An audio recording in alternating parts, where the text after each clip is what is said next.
fellow Ghanaians, I'm sure you know that in the last 48 hours, big things have been happening in this republic. An unprecedented action by majority MPs demanding the head of the finance minister and the minister of state at the finance ministry became very, very topical. People are asking, in fact, they threatened that they will not touch any government business. More important, their coming budget, if their demands are not met. They met with the president, and today they issued a statement. That statement, a bit confusing though, but just says that they are waiting. They have acceded to the demand of the president that it is after the current negotiations with the IMF and also the budget being presented that the president will work on this. That's creating its own controversy, but it's the latest. You've heard civil society people speak. You've heard formal government people speak. You've also heard the minority speak. In fact, I think that it's the media that started this conversation about why is Ofori-Atta still the finance minister leading us into this conversation when he is the same man who told everybody that we're a proud nation and that white people would want us to go to the IMF because they don't trust that we can manage our own affairs, like Nkrumah told all of us. So why is he the guy leading us into this conversation? Some say he's a wounded soldier. He used to be brilliant, no longer brilliant, so we should move on to somebody else to manage the system. Now, one of these gentlemen with me here, they have said it before, right? Even in this studio, they have demanded the head of the last time we did the ministry, which one should go? We moved him first. Yeah. He was one of the first ministers that the outright favorite, in fact, to go. Non-negotiable. I mean, it was, in fact, you rang that particular bell like 1,000 times. Yes. Demanding that he should go. Well, we should do one more of that. Yeah, I think that we should do a repeat of that. Maybe remind the people what's been happening. Yeah. But it appears the president is bent on keeping him. Is he clutching at straws or as the leader of the party currently and also the big man in the country, the all-powerful president? This is what I think. I think we've moved beyond the president. As for the president, we know his position on the matter. Yeah. I think we've come to a point where you need to simply disregard the president in this matter because he would not sack Ofori-Atta. Okay. If you know the president, from everybody who have spoken to me about what is happening, he's a man who believes in loyalty to a fault. Yeah. He would rather die than be disloyal to somebody who has been loyal to him, right? So if you take that, he would rather go down with all of us than sack Ken if Ken is going to save us. He would rather put Ken first than put the nation first. His party, himself, his nation. Okay. Right? At least those who know him. It's the only reason why he's actually achieved this unenviable, unprecedented historical feat of being the only president who largely has run 2 successive terms with the same bunch of ministers. With a major reshuffle, to be fair. Yeah, that's true. So that's the starting point. So if you have someone like that at the helm, and you have another individual who is really the face of the problem that we are currently going through with him that he appointed, you cannot rely on him to make any change. Even with massive pressure. That's my first point. You can't rely on him. So we need to move to how do we get this individual? Because after the president, you can't remove him now unless you go through parliament and impeachment, which is just phantom and utopian. It won't happen, right? So you move beyond that. They go to the next step. That's why when the MPs held the press conference, I thought, okay, now somebody's taking this matter out of the president's hands. Okay, unprecedented move where your own, MPs, and then so there was a lot of optimism. The mood changed, right? The mood changed completely in this country. There's a lot of buzz, like, oh, finally somebody is standing up to the president. And then Mr. Mensah comes to even reinforce it that when it went to the meeting, it was unanimous. It was consensus. Yeah, that even he himself, he told you guys. Yeah. Agrees with the principle that a man must go, of course, but he raised those. I'll come to the time issue. But fundamentally, among the majority MPs, there's unanimous agreement that the man must go, and this is why that is fascinating. What it means is that many of Ofori-Atta's cabinet colleagues, who are members of parliament, are also in agreement that he should go. The constitution says you appoint most of your ministers from parliament. From parliament. And for me, that Mensah's pronouncement, and he kept on saying it, that it was unanimous. Yeah. It was overwhelming. It was a caucus decision. And then you asked him, so what percentage? And then he said, I didn't want to go to the percent, but I want to tell you it was unanimous. We all agreed that it was only 2 people. Even those 2 people, they were raising issues of procedure. Yeah. The inadvertent admission there is that he, Mensah, who sits in cabinet, and the rest of the cabinet ministers who are also MPs, all agree that their colleague minister, finance minister, does not deserve to hold that position. Think about that for a second. That they go to cabinet every day. Mutiny in cabinet. And your own cabinet ministers who are in parliament have taken a decision to report to the president that you should be sacked. Do you know that before they went for the press conference, they had gone to see Che to go to president and tell him that this is what the MPs think. Che goes, president says no. He comes back, reports to them. And then they now enlist the help of the party, specifically the chairman and general secretary. Then they say the chairman and general secretary should go with Che, now 3 of them, because Che went and returned with nothing. So now chairman and general secretary go with Che to the president. 3 of them go to president and say, look, your parliamentarians say the man must go. President says no. They come back and report. That is when they decided to do the press conference. They have failed virtually all internal. Yes. That's when they decided, okay, if party, even the party chairman, general secretary, will not listen, then we will do what we have to do. My point is, all that was being done with the explicit approval of Ofori-Atta's colleagues in cabinet. The people who should understand it better. That is fascinating. The people he presents. He sits at the cabinet table. With how many of them? I think 19. Yeah, 19. Yeah, 19. Yes. Yeah. So 18 other ministers. Most of them are members of parliament, right? Most of them, who are all listening to him run the economy and telling what to do, and they've already telling the president through the other colleagues in parliament. Some of them are then on the economic management team. Exactly, with him. With him. But nobody see Evans. Evans. Yeah, but I mean the situation would be bad. Because I think that, look, the president says before we are shown any data, the data goes to the president. If that is the case, the president would know the state in which the country is. These ministers, some of whom are members of parliament, have a constituency. You see, that's what the distinction is. Okay? Yeah. When you are a member of parliament with a constituency, when times are bad, you would feel it amongst your constituents. They will tell you.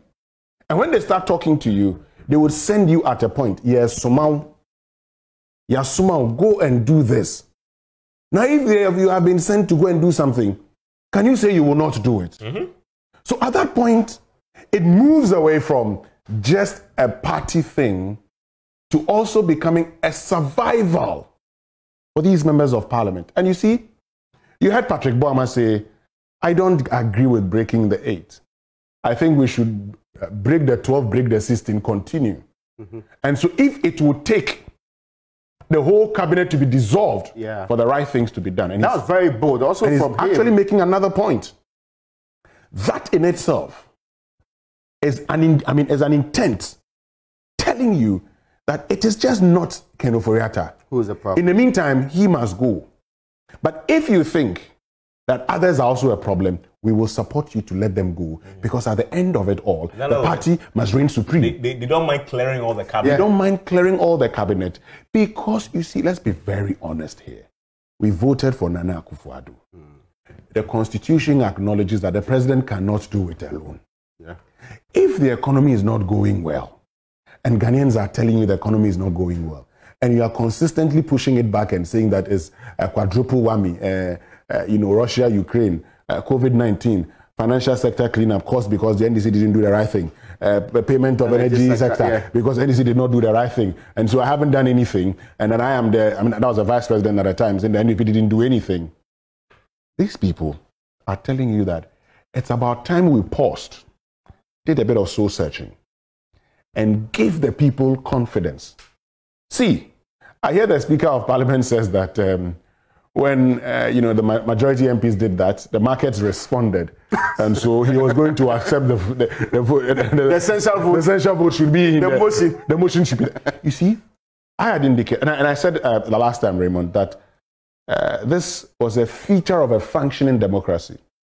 That if we, the people, feel that things are not going right, we send a signal to our members of parliament.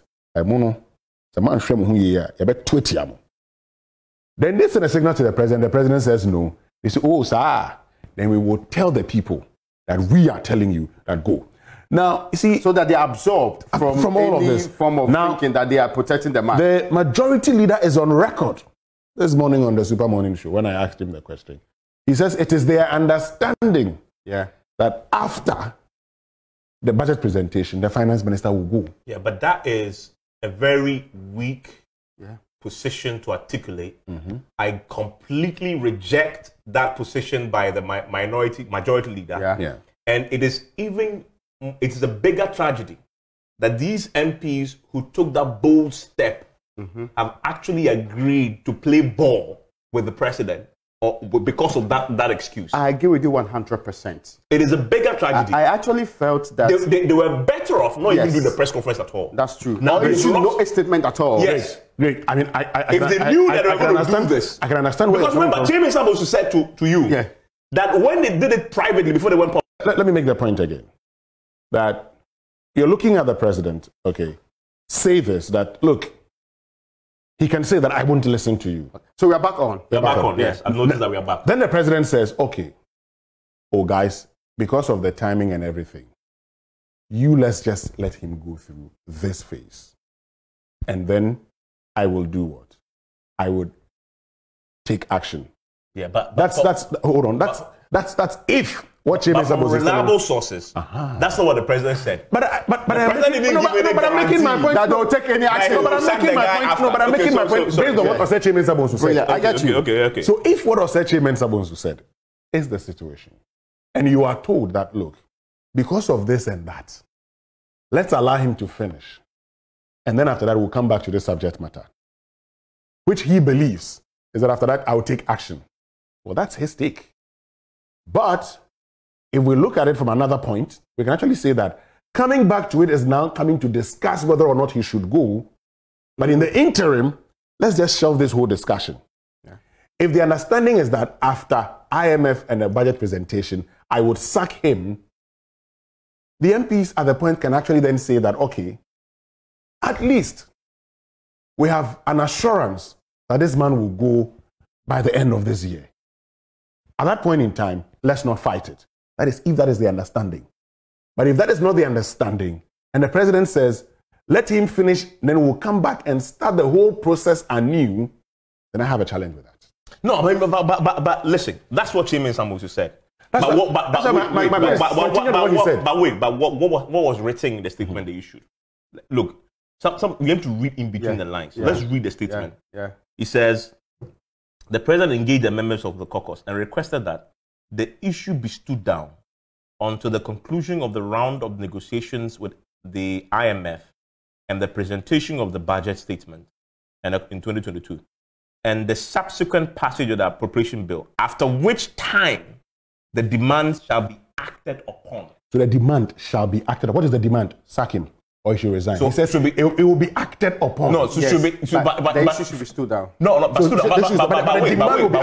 But wait. Let's take acted upon. Does acted upon necessarily mean I would agree and sack? It does not necessarily mean that I agree and sack. Exactly. You see, so somebody is being smart. But they got a raw deal before the president, and that's what they should admit. In fact, all that they agreed to. No, but you see, when it's subject to interpretation. Now, you can also interpret it and say, oh, the demand would be acted upon. Yes. The demand is a sack. That is a sack. I'll act upon your demand. Act upon your demand. Act upon your demand. It means I will sack him. Wait. It doesn't mean the same as I would sack him. Of course. Or they could have said. I would act. No, wait. They could have said in the statement. Or I'll do what you want me to do. Yes. At the time, the demand shall be. The demand shall be acted upon. Yes. Now, he or Osei Mensah says that. So his interpretation is that? He says that when they spoke to the president, the understanding they got from the president is that after these two, the man can go or will go. Okay? Now, because the president says, oh, because, and you see, you put it in context, because of the times we find ourselves in, if we let him go at this time, it will not be the best. But I am saying that I can agree with you that, look, will the president do what Osei Mensah thinks the president will do? That is the substance of the conversation now. Mindful of the president's history. Yeah. Yes. One. That is the issue now. And the point And mindful of the fact that they have engaged him before on this same matter. And has said no. He has said no. Twice. They engaged him twice. Twice. Why are we so convinced that the same number of people, because they issued a statement openly, the president will change his mind? Yeah. Well, I mean, look. But this is a president not long ago, just last week. Was excellent.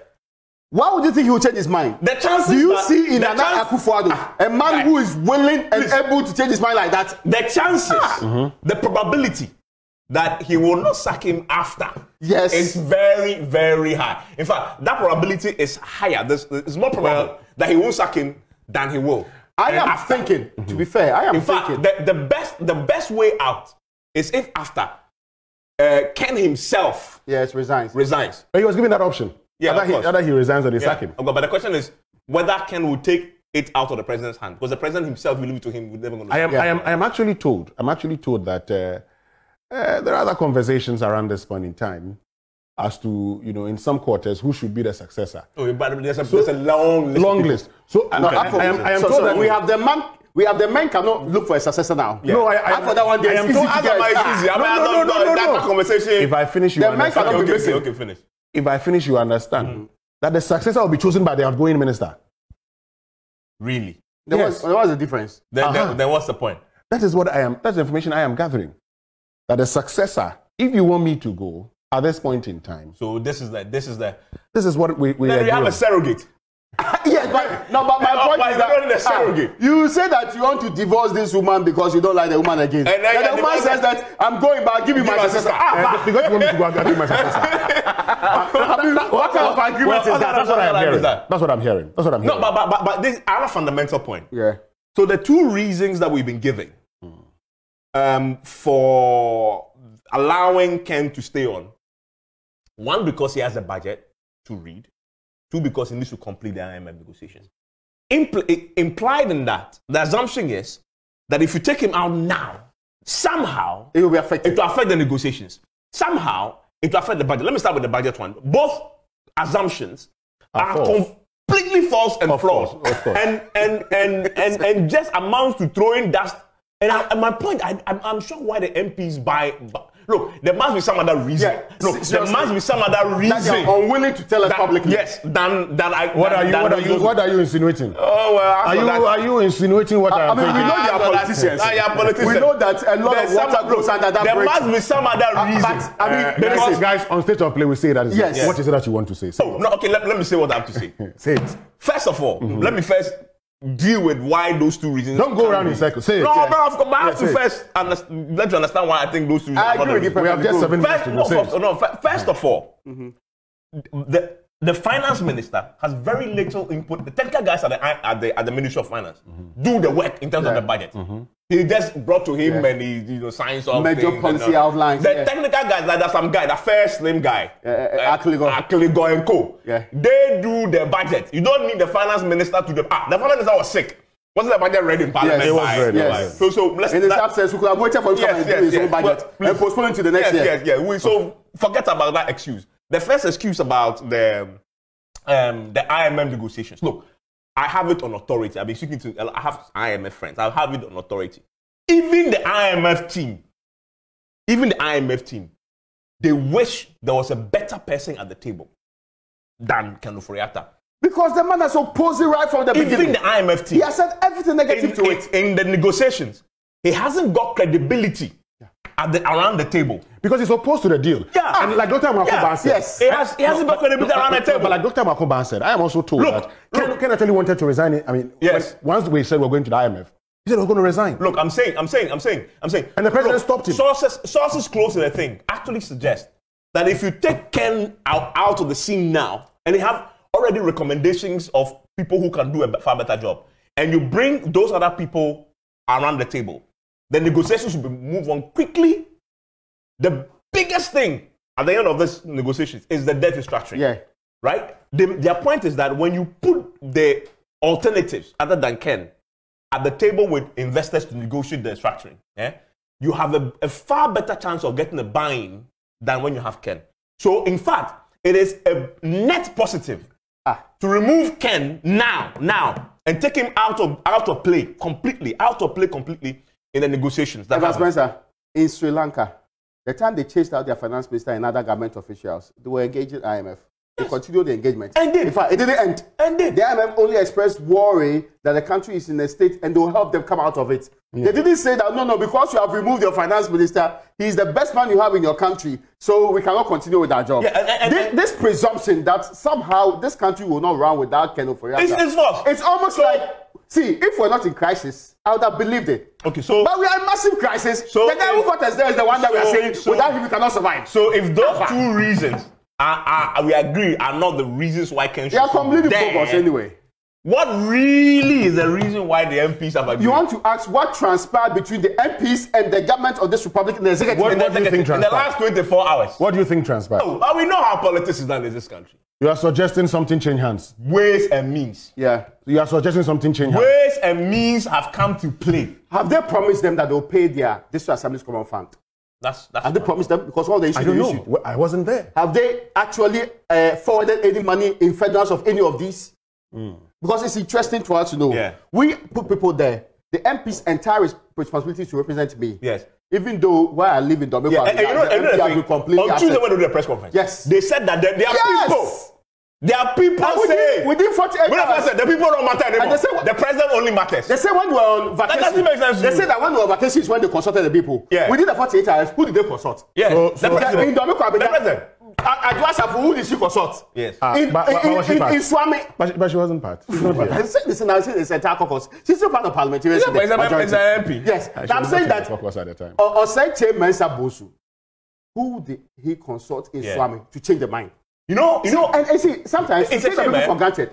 In a proper fashion democracy, wards, constituencies, what they call the various groups within the party will start processes to look at the MP again. Yeah.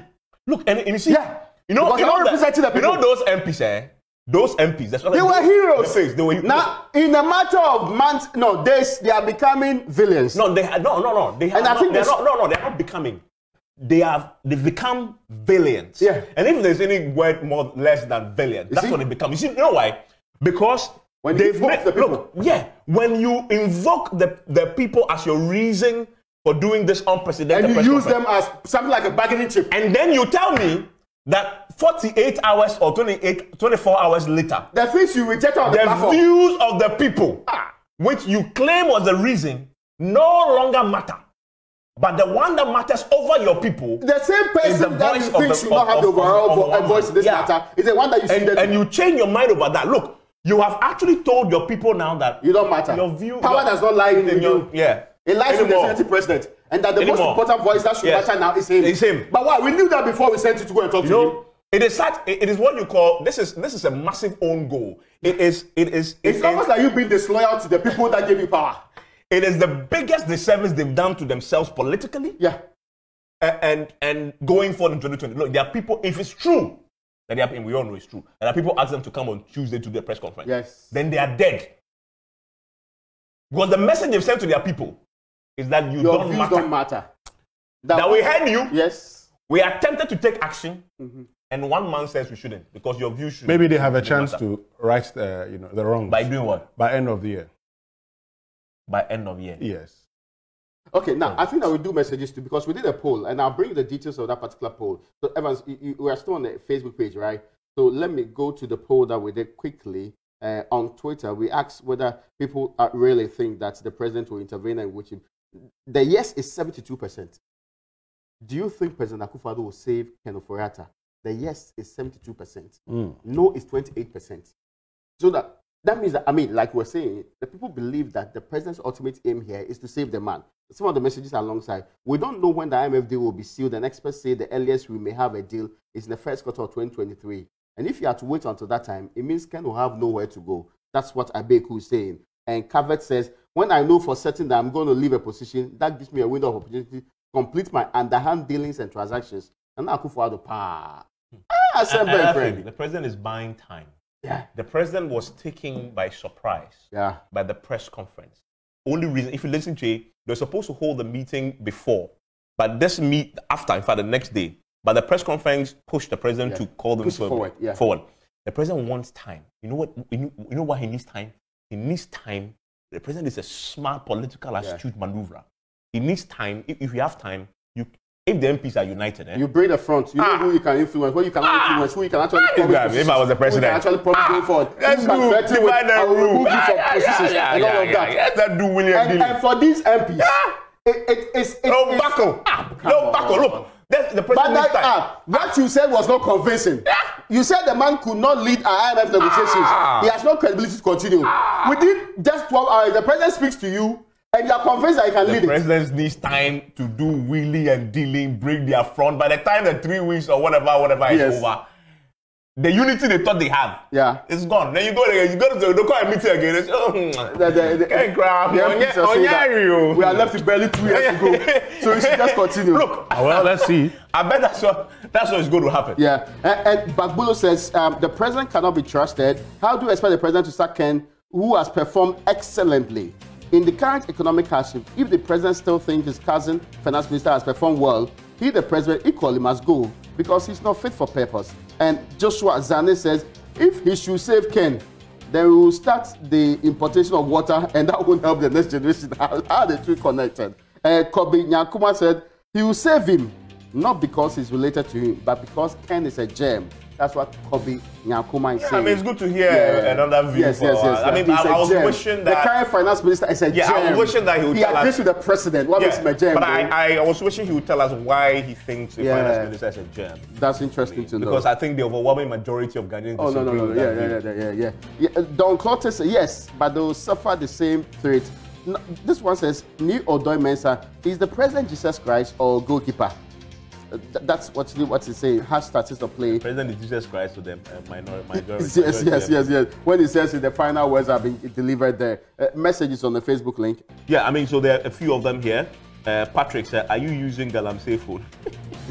I think he's asking a question of somebody who has deleted it. Kofi Nyako says, the obvious that the countries across are suffering from crisis one way or the other. The economy is hit and crashed down by inflation, low growth, etc., etc. I salute the incoming president of Ghana, Akufo-Addo. Okay. And Mr. Charles Bisu, the next MP for people are campaigning. Anyway. They don't know what's happening in the country. But politics will still happen anyway. Well, Godwin says, what the majority MPs did was just a smokescreen. It was well planned for political expediency. They will come back and say we are patriotic so much that they even oppose their own just for cameras. You see, that's the problem they created for themselves now. Yeah. If we celebrated them on Tuesday, people are going to equally. I want to write on Facebook. I actually said this was the first time I felt represented by members of parliament in the Republic of Ghana's parliament. Yeah, well, Gideon is already saying we will surely vote them out. And he says they are all cowards. Yeah. In fact, elsewhere, some of them would have started resigning. If to show that they really do not support this finance minister, some of them would have started leaving the cabinet. This is the time I miss PC up your phone. Yeah. I think we should have men of honor, men of integrity in our politics more.